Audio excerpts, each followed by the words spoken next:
So there's a big flaw that exists within Ethereum right now. Ethereum, for those that aren't familiar, it's the native network for Shiba Inu. Shiba Inu is an ERC20. And the big flaw is something that we saw last market cycle, and it is starting to rear its ugly head again. And that is these high gas fees. I was around during the height of the last bull markets. I saw times where transaction fees were almost $1,000, which is insane. And there was another transaction that just went through over the last 24 hours that even blew that out of the water.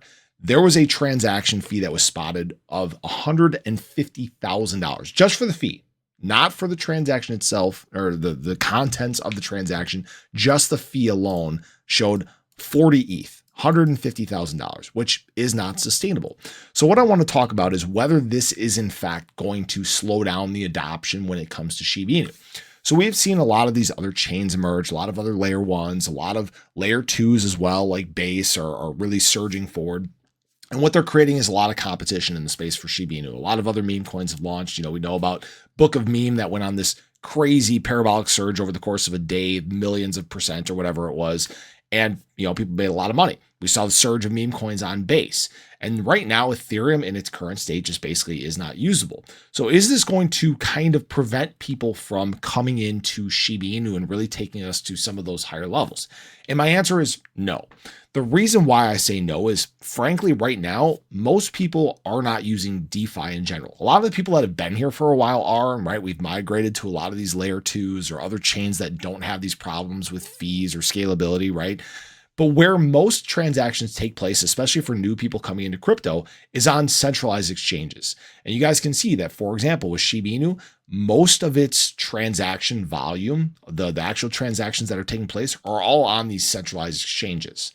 There's more liquidity, the fees are cheaper. That's where most people just tend to live. And when we talk about new people getting into the space, especially the people that I have basically helped onboard, helped get into crypto for the first time, they're on exchanges. Kraken, Binance, Coinbase, right? Those are the kind of the big ones that people end up using. And that's not a shill for them or an advertisement or anything like that.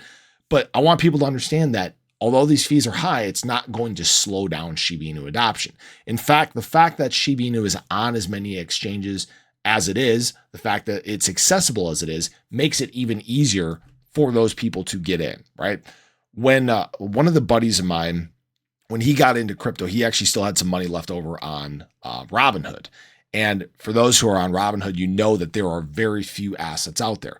A lot of people look at exchanges and the limited access to a lot of these new coins are going to keep the focus on some of these ones with big optics, and Shiba Inu is one of them. Hopefully that makes sense. It's kind of a roundabout way of saying that these high fees that exist in DeFi aren't going to basically flow over to something like these centralized exchanges. They're going to keep Shiba Inu adoption high. They're going to keep optics high, and it's not going to slow down the growth at all, actually.